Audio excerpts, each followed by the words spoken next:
What's up mga kaibigan? Kamusta? Muli akong nagbabalik, dahil ngayon ay ipapaliwanag ko ang isang fantasy, horror movie na pinamagatang Horns. Nagsimula ang pelikula sa isang flashback na eksena kung saan nakakasama ang isang lalaking nagngangalang Ig ang kanyang kasintahan, si Marin, sa isang kagubatan. Ang eksena ay lumilipat sa kasalukuyan habang si Ig ay gumising na nanghihina, sa sahig ng kanyang silid. Mahal ng mag-asawa ang isa't isa mula pa noong sila ay mga teenager pa. Gayunpaman, matapos mawalan ng buhay si Marin sa isang brutal na pagpatay, naging boyfriend niya ang pangunahing sospek. Bagamat hindi makahanap ng sapat na ebidensya ang korte para kasuhan siya ng pagpatay, si Ig ay kinasusuklaman ng lahat sa kanyang bayan. Maraming reporters din ang regular na nagtatangkang takutin siya sa pagsasabi ng kanyang panig ng kwento. Dahil ang kanyang bahay ay palaging nasa ilalim ng pagkubkob, ang binata ay madalas tumakas sa bahay ng kanyang mga magulang para maghanap ng kaunting kapayapaan. Gayunpaman, pagdating niya doon, kailangan din niyang harapin ang panghuhusga ng kanyang pamilya. Sa kabila ng pagtulong sa kanya na makalabas sa kulungan, naniniwala rin ang kanyang ina at ama na si Ig ang may kagagawan ng krimen. Ang kanyang kuya si Terry, bagamat nangako na nasa tabi niya anuman ang mangyari. Ang tanging ibang tao na naniniwala sa kainosentehan ni Ig ay ang kanyang matalik na kaibigan na si Lee, na siya rin ay isang abogado. Si Lee ang tumulong sa kanya na makalabas sa kulungan sa pamamagitan ng pagtatanggol sa kanyang kaso pagkatapos siya ay inaresto dahil sa pagpatay. Gayunpaman, nang magkita ang dalawang magkaibigan, ipinahayag ni Lee na ang forensics ang laboratorio kung saan kinuha ang katawan ni Marin at sinunog at lahat ng mga sample ng dugo ay nawasak. Higit pa rito, nakakuha ang pulisya ng bagong pahayag mula sa isang hindi nagpapakilalang saksi, na nagsasabing nakita niya si Ig na kinaladkad ang kanyang kasintahan sa isang kotse noong gabi ng pagpatay. Nang gabing iyon, ang ama ni Marin, si Dale, at ang ilan sa kanyang mga kakilala ay pumunta sa treehouse kung saan siya ay natagpuang patay, upang magbigay galang. Nagkataon namang nagtatago rin si Ig sa loob ng treehouse at umiinom ng husto sa nakalipas na ilang oras. Alam niya hindi siya welcome doon, dahil pinananagutan din siya ni Dale sa pagkamatay ng kanyang anak. Nang maglaon, kapag umalis ang lahat, sinimulan ni Ig na sirain ang alaala ni Marin at kahit na naiihi sa ibabaw nito. Biglang lumitaw ang isa sa kanyang matagal ng kaibigan, si Glenna at sinubukan siyang pigilan na papapasok pa sa gulo. Ngunit ang isang bagay ay humahantong sa isa pa at sila ay nauwi sa pag-iibigan. Kinaumagahan pagkagising ni Ig, napansin niyang nagsisimula ng tumubo ang mga sungay sa kanyang noo. Ito'y nagdulot ng takot sa kanya at agad niyang tinanong si Glenna kung nakikita niya din ba ito. Gayunpaman, sa halip na sumagot sa tanong, sinimulan niyang ipagtapat ang kanyang pinakamadilim na iniisip habang nilalamon ng isang kahon ng donut. Ang isang nalilitong Ig pagkatapos ay pumunta sa isang doktor para sa tulong at umupo sa reception desk upang punan at ilabas ang admission form. Samantala, nagsimulang sumigaw ang isang bratty na bata at nagkalat ng kanyang mga laruan sa paligid ng waiting room. Desperado na hindi makontrol ang kanyang anak na babae, ang babaeng nakaupo sa tabi ni Ig ay nagpahayag na ang kanyang tunay na pagnanais ay iwanan ang layaw ng batang babae dito na lang at umalis na. Muli itong ikinagulat ng ating bayani at tahimik siyang umalis doon. Nang maglaon, nang marinig niyang sinabi ng nurse na siya ay pinagtaksilan ng kanyang kasintahan, sa wakas ay napagtanto ni Ig na ang lahat ay nagbubunyag ng kanilang mga sikreto sa kanya. Sa loob ng opisina ng doktor, siya ay sedated at nagsimulang mangarap tungkol sa oras noong una niyang nakilala si Marin. Ito ay nasa isang simbahan at nagpalitan ng ilang tingin ang dalawa habang nasa serbisyo. Bago umalis, may nakita siyang sirang kwintas na nakalimutan ni Marin sa pew. Ang pangarap ni Ig ay lumilipat sa araw na naglalaro sila ng kanyang mga kaibigan sa tabing dagat. Isa sa kanyang kaibigan ang hinamon siya, si Eric, na bumaba sa rampa sa isang shopping trolley. Sa kabila ng pakiusap ni Glenna para hindi gawin iyon, nagpasya siyang tanggapin ang hamon ngunit nauwi sa pagkahulog sa dagat at nakuha ng suplado. Nang makitang nasa panganib ang kanyang kaibigan, mabilis na tumalon si Lee at kahit papaano ay nailabas siya. Nang hapong iyon, inayos ni Lee ang krusipiho ni Marin upang maibalik ito ng kanyang kaibigan sa kanya at nagpalitan ng paputok. Simula noong araw na iyon, naging mas malapit ang dalawa at hindi na naghiwalay muli. Sa isang pag-uusap, natuklasan ni Ig na ang ina ni Marin ay namatay sa cancer nakaraang taon, at kamakailan lamang ay lumipat siya sa bayang ito kasama ang kanyang ama. Habang papalapit sila, nagpasya si Ig na dalhin si Marin sa isang bahay sa gitna ng kagubatan, at ito ang naging paborito nilang lugar. Nang magising si Ig sa kasalukuyan, natuklasan niyang wala pa rin ang kanyang mga sungay na buo. Nagalit siya kaya nagpasya siyang tanungin ang lokal na pastor, si Ama Mole para sa tulong. Ngunit sa sandaling makita ng matanda ang mga sungay, siya ay natakot at sabi na walang magagawa ngayon. Ayon kay Padre Mold, si Ig ay pinarurusahan ng Diyos. Sa susunod na eksena, pinuntahan ni Ig ang kanyang matalik na kaibigan at nakakagulat na nalaman na si Lee iyon hindi makita ang kanyang mga sungay. Kaya't napagpasyahan niya na ang mabubuting tao ay hindi nakakakita sa kanila. Habang bumibisita sa bahay ng kanyang mga magulang, nilapitan ni Ig ang kanyang ina at nakatuklas ang kakilakilabot na mga bagay tungkol sa kanya. Sinabi niya na pagod na siyang makinig sa mga problema ng kanyang anak at hindi niya magawang panindigan pa siya. Sinira nito si Ig at nagpatuloy siyang umalis ngunit nakabunggo sa kanyang ama sa daan. Ibinunyag ni tatay na kinamumuhian niya ang kanyang anak para saan ang ginawa niya kay Marin dahil ang dalaga ang pinakamagandang bahagi ng buhay ni Ig. Inamin din niya iyon sinunog niya ang forensics lab dahil pakiramdam niya ay tungkulin niyang protektahan ang kanyang anak. Nang marinig ang lahat ng ito, isang emosyonal na wasak na Ig ang nagpasya na kunin ang mga bagay sa kanyang sariling mga kamay. Gusto na niyang gamitin ang kanyang kapangyarihan para malaman kung sino ang pumatay sa kanyang kasintahan. Agad na sumakay si Ig sa kanyang sasakyan at nagmaneho papunta sa bar sa pag-asang makahanap ng ilang sagot. Gayunpaman, gaya ng dati, sinusundan siya ng hindi mabilang na mga reporter. Pagod na sa patuloy na panliligalig, nakaisip siya ng ideya. Iminumungkahi niya na ang mga mamamahayag ay labanan ng isa't isa, at ang nagwagi ay makakakuha ng isang eksklusibong panayam sa kanya. Ang plano ay nakakagulat na gumagana at nagkaroon ng kaguluhan, pinayagan si Ig na makapasok sa bar.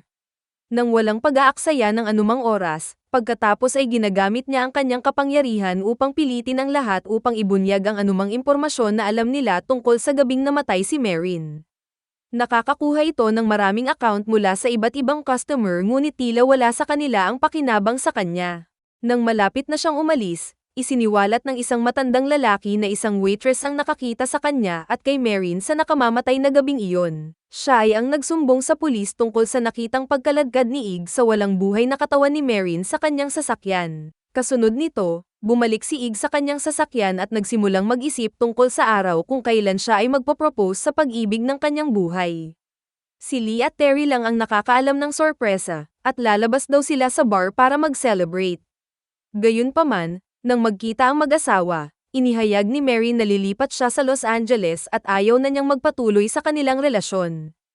Ito ay humantong sa isang pagtatalo dahil naniniwala si Ig na siya ay umiibig na may kasamang iba. Nang lumaki ang usapan, pasimpleng tumayo si Marin at umalis. Makalipas ang ilang sandali, si Terry ay nagpakita sa bar, sa pag-aakalang matagumpay ang panukala. Gayunpaman, isang Ig ang tuluyang hindi pinansin at umalis ng walang paliwanag. Siya noon ay sumakay sa kanyang sasakyan at nagmaneho ng walang patutunguhan hanggang sa nakahanap siya ng tahimik na lugar para matulog.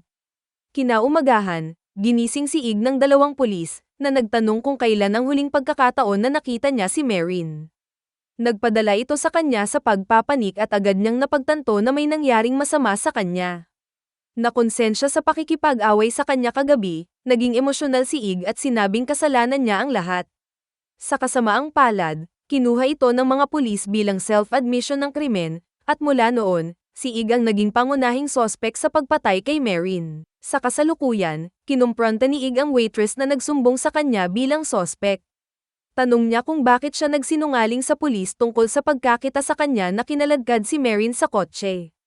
Bilang tugon, umasta siya ng mayabang at gusto lang daw sumikat at lumabas sa TV, galit na sinubukan pa siyang tanungin ni Ig ngunit nagmamadali siyang umalis doon. Matapos matuklasan ang katotohanan, pumunta si Ig sa restaurant kung saan nagtatrabaho ang kanyang kapatid na isang musikero. Inihayag niya na nalaman niya ang tungkol sa hindi kilalang saksi at ngayon gustong pumunta ng kanyang kapatid sa himpilan ng pulisya para magbigay ng pahayag. Gayunpaman, tumugon si Terry sa pamamagitan ng pagbagsak ng isang malaking bomba. Inamin niya na pinasakay niya si Marin pauwi sa nakamamatay na gabing iyon. Nang marinig ito, Napuno ng galit si Ig at inatake niya ang kanyang kapatid ng agresibo.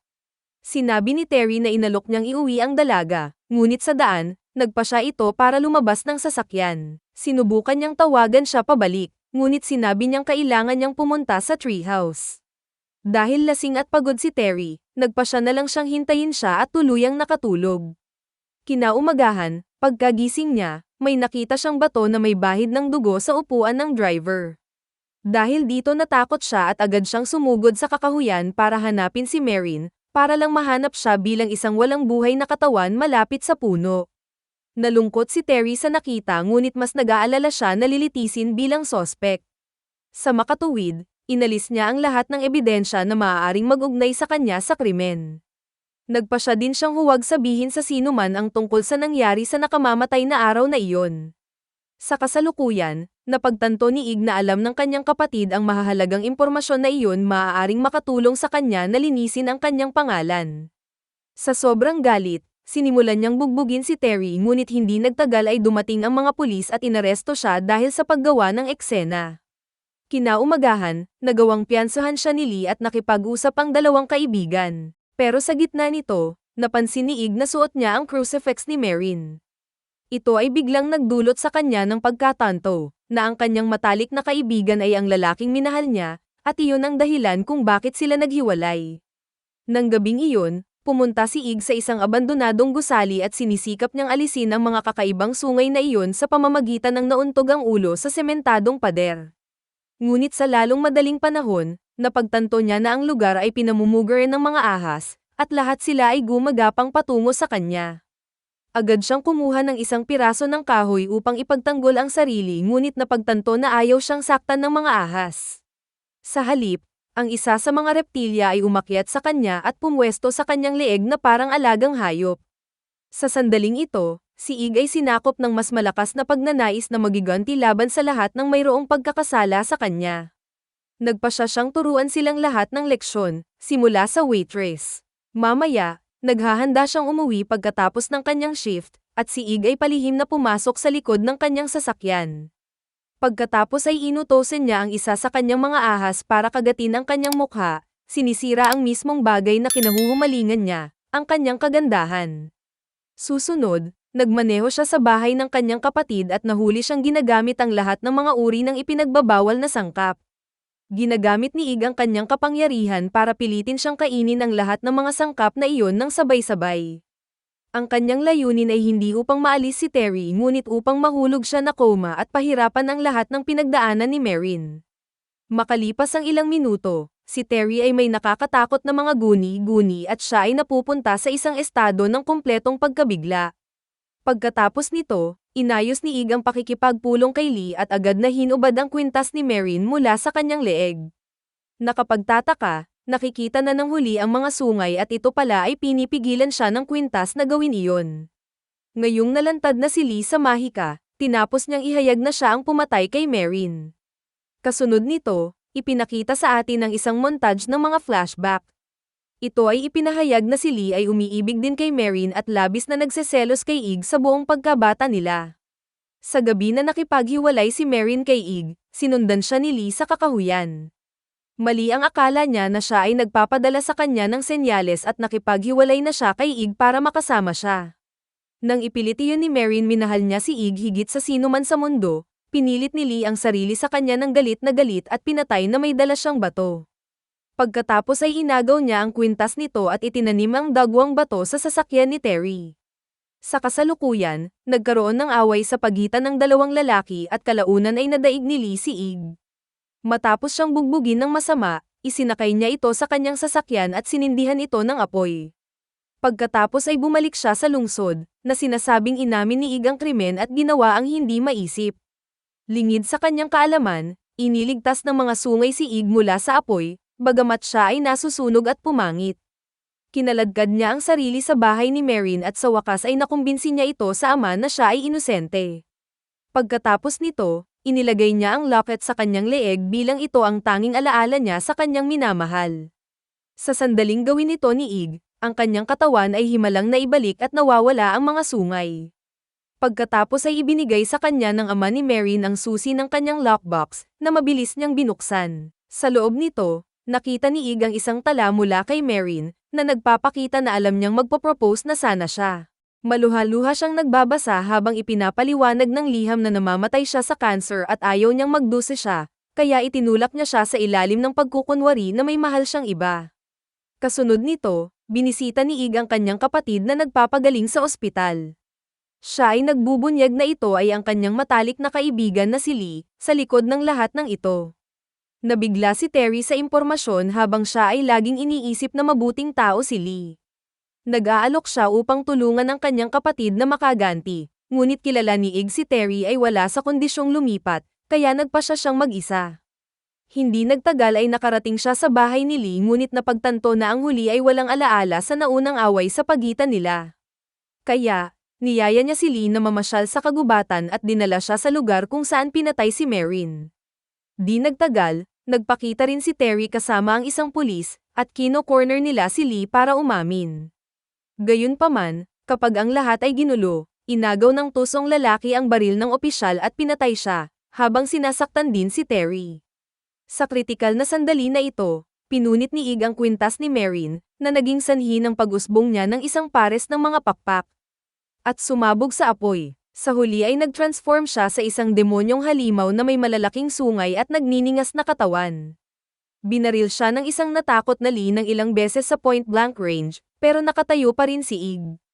Sa kanyang sugatang estado, nilapitan niya ang kanyang dating matalik na kaibigan at sinaksak ito gamit kanyang mga sungay. Pagkatapos ay itinulak niya ang isang ahas sa lalamunan ni Lee, pinatay siya ng tuluyan. Sa huling eksena, si Ig ay sumuko sa kanyang mga pinsala at bumagsak sa sahig. Habang umiiyak si Terry sa kawalan ng pag-asa, ang nagbabagang bangkay ni Ig ay naging matigas na abo, at lumilitaw na muli siyang makakasama ni Marin sa kabilang buhay. Mag-subscribe para sa higit pang mga video na tulad nito, at huwag kalimutan mag-like, comment, share at i-on ang notification bell para matulungan ang aming channel. Hanggang sa muli, salamat!